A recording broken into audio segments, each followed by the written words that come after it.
I look for people like that to spearhead the effort on the ground Mm-hmm. because they understand the local politics and administration, how to get things through the bureaucracy. Right. And most of these guys who are M.P.As, they're clueless how to deal with government. They have absolutely no idea. Because in the public sector, title doesn't mean anything. Power can be held by the most interesting assortment of people. You got it. And usually the gatekeepers. You got to get past the gatekeeper before you can even talk to anyone. And see the relationship with that person, you'll find out an awful lot. And so there are a lot of people, and that's why I think that master's in public administration is very helpful. Because you understand how to deal with this bureaucracy. You're not caught up on name, title, or anything like that. You're trying to talk to the mayor, he's clueless in most situations. How about your partners? How did you choose your partners, or how did the three of you come together? We hired Suzanne early because one of our clients wanted someone he was in St. Louis, and he wanted a banker to cover him. And I said, why complicate the situation? Who do you want to cover you? And he told me Suzanne Shank, and so I went out and hired her. And then Vicki called me up one day, and she said, Napoleon, we should start this firm. And I was very proud of this because I'm the only partner she ever asked to be in partnership with her in her entire life. No other female, no other male, no other person with me. And she said, we had this opportunity to create the only minority and woman-owned firm on Wall Street. We have retail distribution, we have capital, and one day, this is a direct quote, we can compete with the big boys. And so in 2010, we were number 8 in the country. And that was a grand day for all of us. And also, I think that was the year after she rang the bell for her 40th year on Wall Street. Wow. Yeah. Interesting. I think that's a nice segue to another topic I mentioned I wanted to highlight and talk about. This month marks Black History Month. Our country this year is recognizing the 50th anniversary of the Civil Rights Act. NSU, our university, is actually celebrating our 50th anniversary as well. We have 2 magnificent photo exhibits in our art museum and in the library to commemorate the civil rights movement. So I think for me and for many of us, it's top of mind. Tell me your thoughts on this time in our country and some lessons that you've learned, some experiences that you've had, and some things you want to see us working towards in the future too, some things that aren't done that our young people really need to make sure they address. Well, I think the most important thing for the young people is to understand the history of the civil rights struggle. Up until really 1964, America was apartheid. It's like South Africa. I mean, we all just recently celebrated Mandela, but that's what we experienced here in the United States. And I was very blessed that one of the guys I hired in Dallas, retired Major General Hugh Robinson, he was a military attaché to LBJ. And he traveled the world with LBJ back in the mid-60s, and he's one of the individuals who was at the signing of the Voting Rights Act and the Civil Rights Act. And so I had a real good experience from him. We made a lot of progress. He used to say, because we have President Obama in the country, but there's still a long way to go. I think the things that Dr. King talked about, which is judging people by the content of their character rather than the color of the skin, the more we can do that, I think the better society will be. And we make a lot of progress. We're still way better than any other country in the world, even though we have our own problems. But I think we're making progress in that effort. And I think you're seeing it by the inclusion of women in various positions, and also the same in the gay population. And so the society is way more open than it used to be. And I think the future of America is bright. Thank you. Let's see, I have so many great questions. What advice would you give to our students in order for them to be well prepared for opportunities in your area of expertise? And what kind of things also can they do to create their own opportunities? I think the first thing... you said work hard. I got that one. Definitely work hard.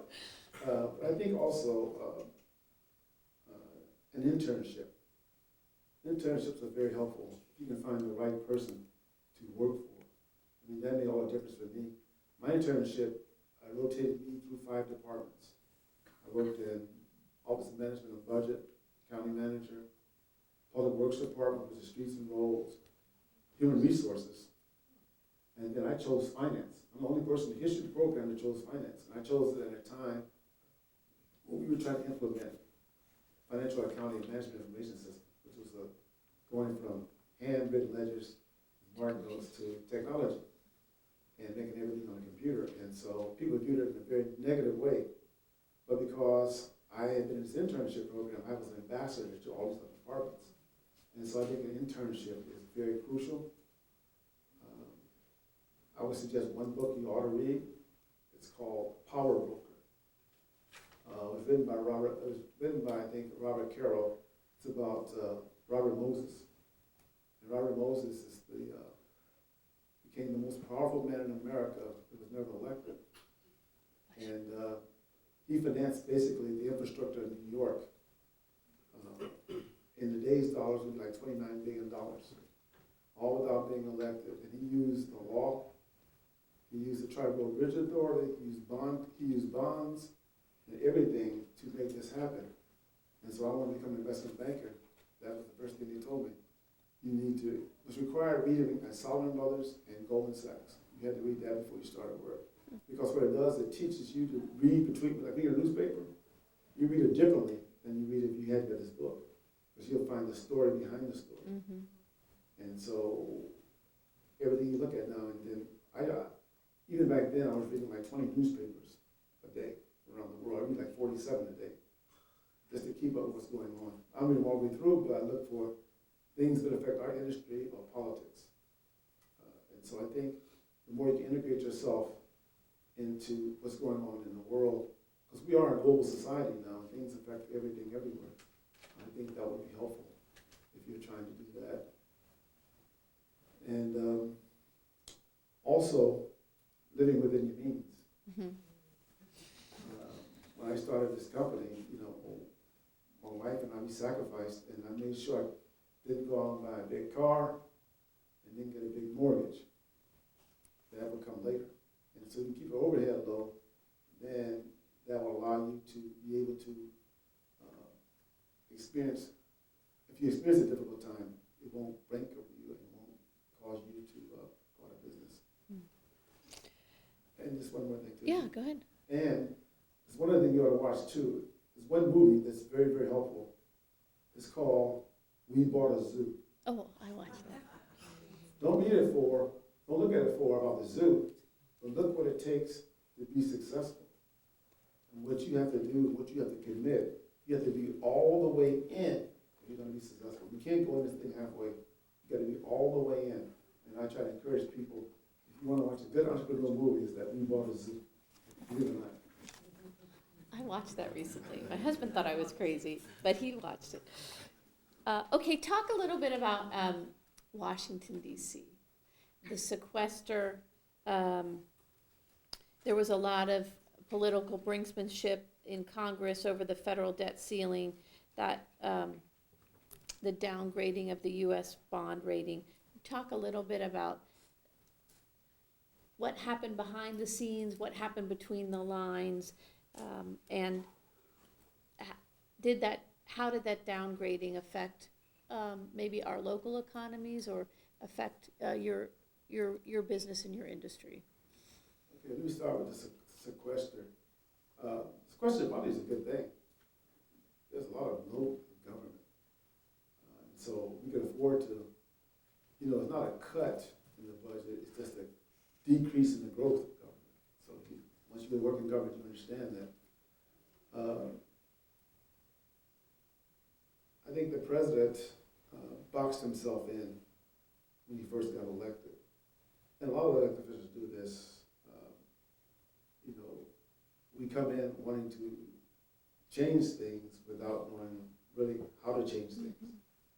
And what you really want to do is you want to change the players, and you want to change the priorities. But the system that is set up, believe it or not, actually works pretty well. And so the president got himself in trouble, I think, by two things. One, the war is being financed off balance sheet. They just stay there. Don't bring it into the budget and try to correct all this, and then you're going to labor with that big deficit when it wasn't yours in the beginning. And the big thing is giving up what's it called? It's pork barrel, but it's a real term for it. It's Oh, on the tip of my tongue. yeah. But it'll come back to me. Not earmarks. Earmarks. Oh. You know earmarks. 2 points for me. You're gonna let, your adversaries convince you to give up earmarks. Because it's supposed to be this bad thing. But you're in politics, and so if you want to get a project, that's why you have such a divide in Congress now. Because you can't buy a vote, because there's no earmarks anymore. They're starting to come back, because I think it's either the debt limit or the budget where McConnell solved the problem. He got $2 billion for Kentucky for a water drainage project. That's how Washington works. And one of the things that hurt, and so Washington is sort of built on earmarks, and then you got K Street. All the retired congressmen and staff people go become lobbyists. They lobby the people they help elect them. And so if you don't understand how to maneuver through that process, then you got a real problem. Now at the local government, the downgrade has not affected us that much because people view the federal government as one thing, and not a lot of money's been flowing from the federal government to local government anyway. You're probably getting more from Tallahassee than you are from Washington, D.C. back to South Florida. Right. And so that is not much of an impact. And rates are at 1% basically anyway at the federal level, so it's not affected bond rating at all. This is actually an opportunity where I think a lot of governments missed the opportunity to borrow money, because you can borrow at so low. When I worked in Dade County, I was glad to go before the county commission in 1981 and say, we got a bond issue today at $13.95, Which was low. under 14%, tax exempt.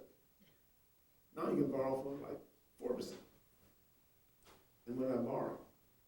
And the borrowing is used for infrastructure.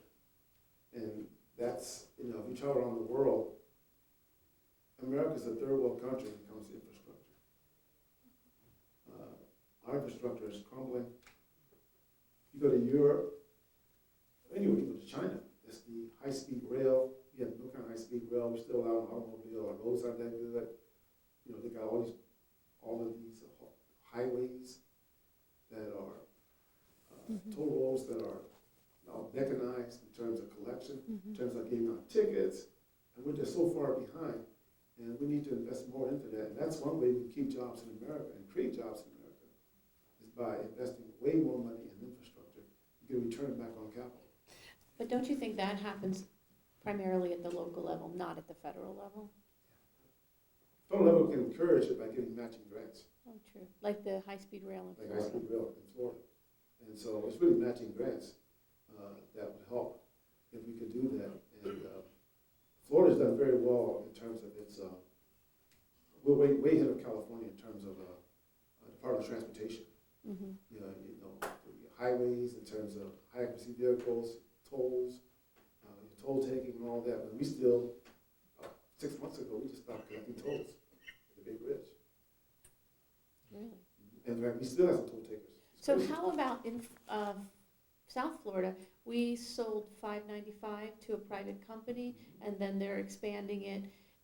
Is that becoming more common? Yeah, that's going to be, that will be the future of infrastructure in America. It's called public-private partnerships, in which we will be engaging the private sector more in with the public sector. But the challenge is a lot of this money is coming from sovereign wealth funds. Singapore, Dubai, Spain, and places like that. And our elected officials are not going to allow Ford Everglades to be sold to a company in Dubai. That's not going to work. But they can form joint ventures with American companies and these American companies, and I'm trying to encourage them to set up entities that will have labor involved and environmental organizations involved in part of these joint ventures. Therefore, you protect the workers, you protect the environment, and you still get the public, but you still get the infrastructure investment from foreign entities and create this partnership. But we have to have control and ownership of it. They have to be an investor in it, and their return is getting capital. Getting return on the capital, then they get control of the country's infrastructure. Interesting. At the Port of Miami, they're doing a tunnel, and that's going to be such an interesting project. Took a while to get going, but it's just, I think it's close to being completed now. Yeah, it is actually George Burgess, who was. George Burgess, yeah. He was in the intern program that I was going to be county manager, and he was 2 years behind me. George is spearheading an effort by Governor Scott. He's working for a law firm. He's putting together the. Becker Polyakoff, I think.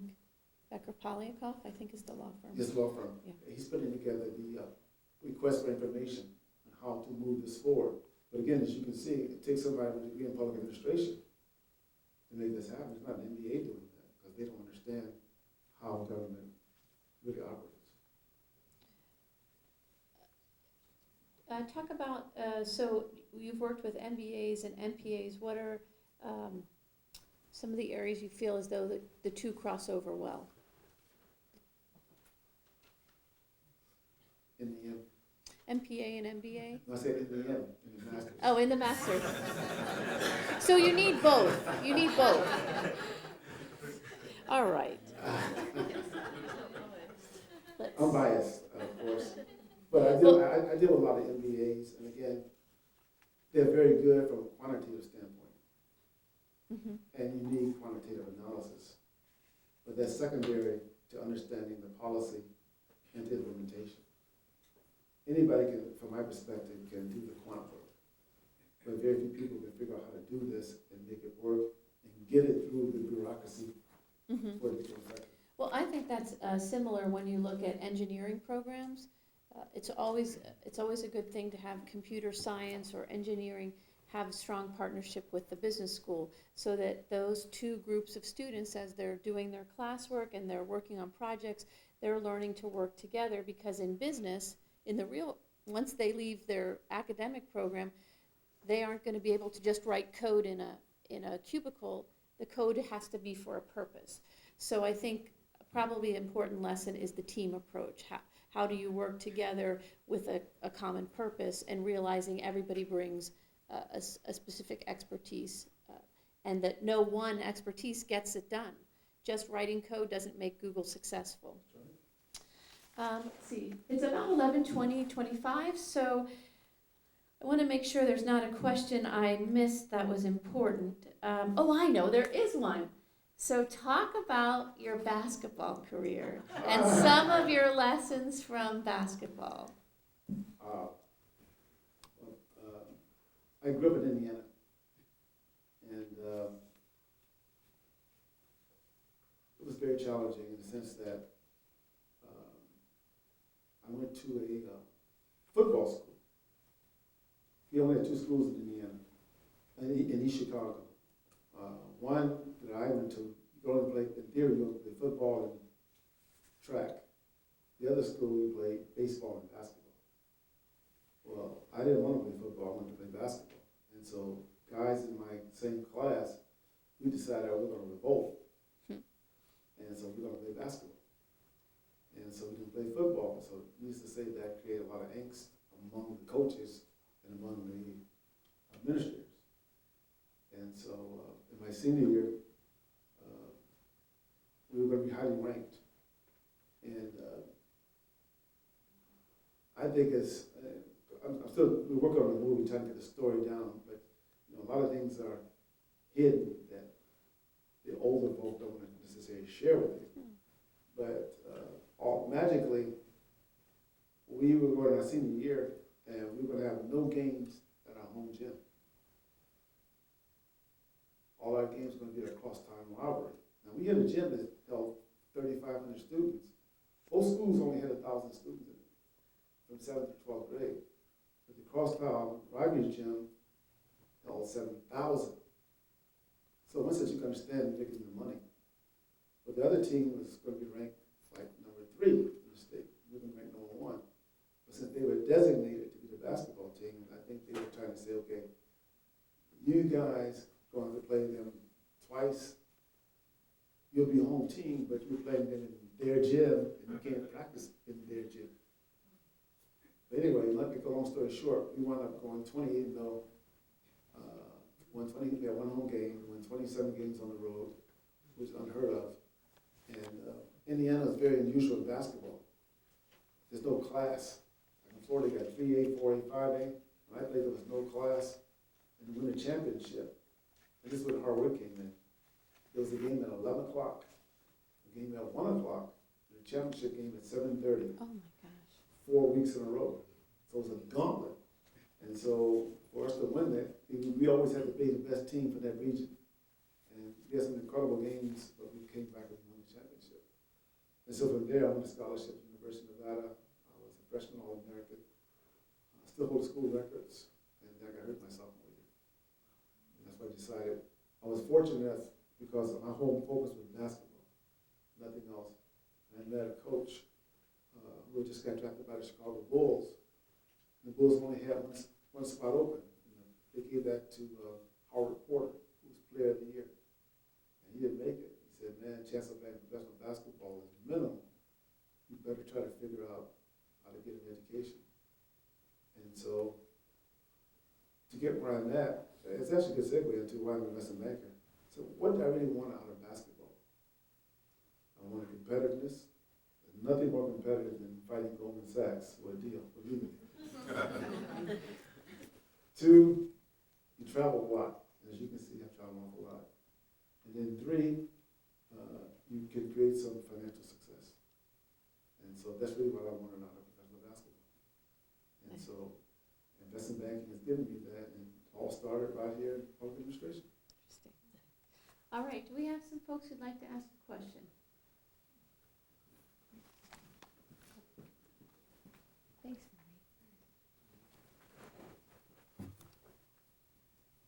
How are you? Good, how are you? I'm great. Thank you for coming down to South Florida with us. All My right. name is Jeremy Mathis. I'm an alumni of the school. And you touched on the joint ventures between public and private. Yes. Do you think in the next 20, 50 years that a lot of these sovereign wealth funds will come over and take over a lot of the American companies and own America, basically? No, I think they'll be in a joint venture relationships.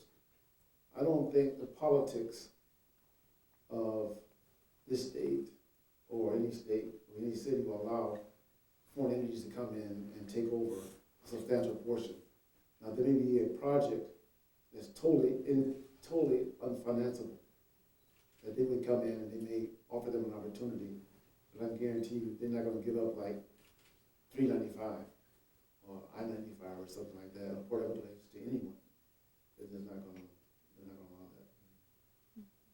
But it's going to become more common, much more common. It's more common, absolutely, but yes, the question would be take over. Oh, yeah. There's one here.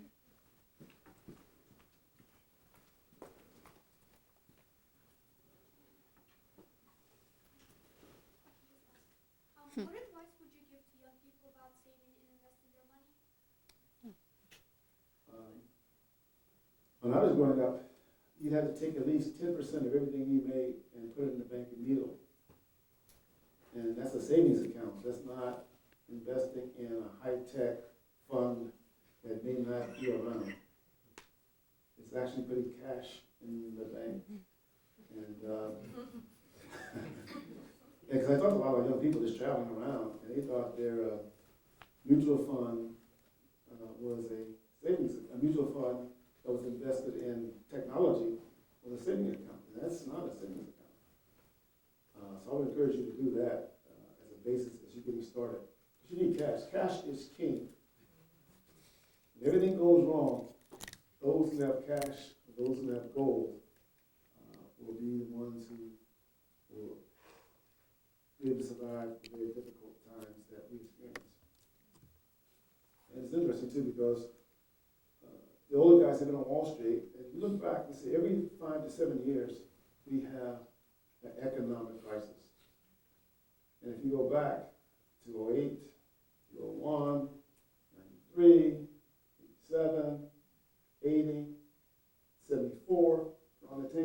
that same time period. So you look at the next couple of years, and having some kind of potential, from a historical standpoint, some kind of financial crisis. So you need to start saving your money and making sure you got some investments that you get your principal back. I'm very big on getting my principal back. I may not make as much interest as the next guy, but whatever I give you, get that back. Thanks. Oh, right behind you. Hi, thank you for coming and sharing your wealth of knowledge and experience. Carl Bay, local real estate development. What criteria would you, as a private sector developer, create when approaching an investment house money management firm to do larger international developments? Case in point, Bahamas, we're looking at a hotel, casino, land development, and I'm trying to find out who I should be approaching and what questions I should ask to interview them.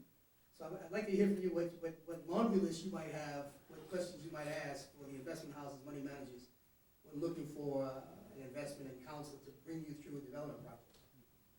Well, it's different because you're dealing in an international environment. And so the first thing people want to know, what is the stability of that government? And that's the problem, a lot of the problems with the third world. And so you tend to find people who are operating in the third world, they are the ones who are more experienced in dealing with that. It would be very difficult probably getting an American company, unless they do a lot of business in the Bahamas, pretty much interested in that.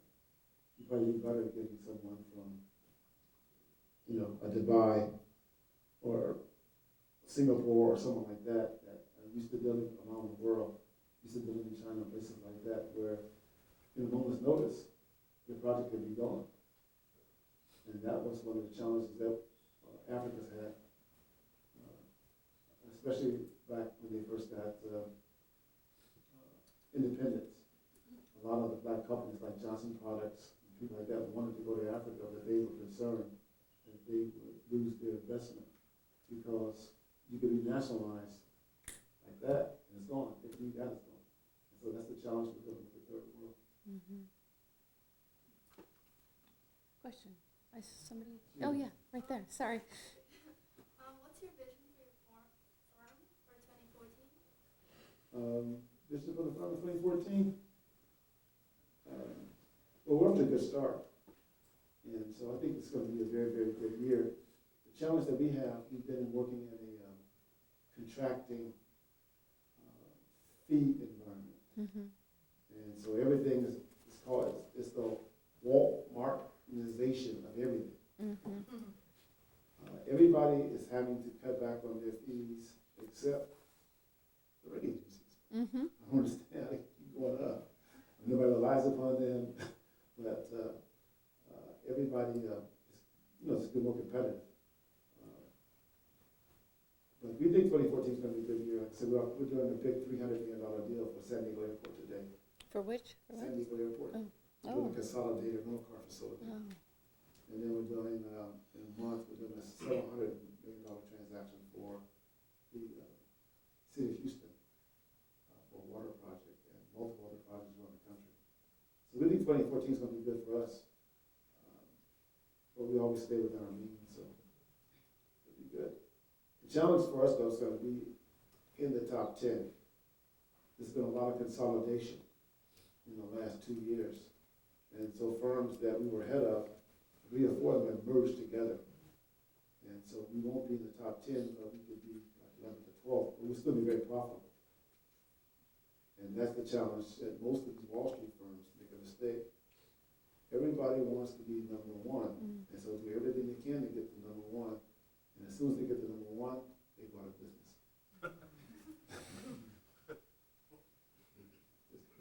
With the loss of a partner, what kind of succession planning are you doing? I wrote that down. That's a good question. Yeah, that's a very interesting thing we're going through right now. Suzanne Shank has sort of taken over Neil Siebert's role, and so we're looking for other employees to become owners of the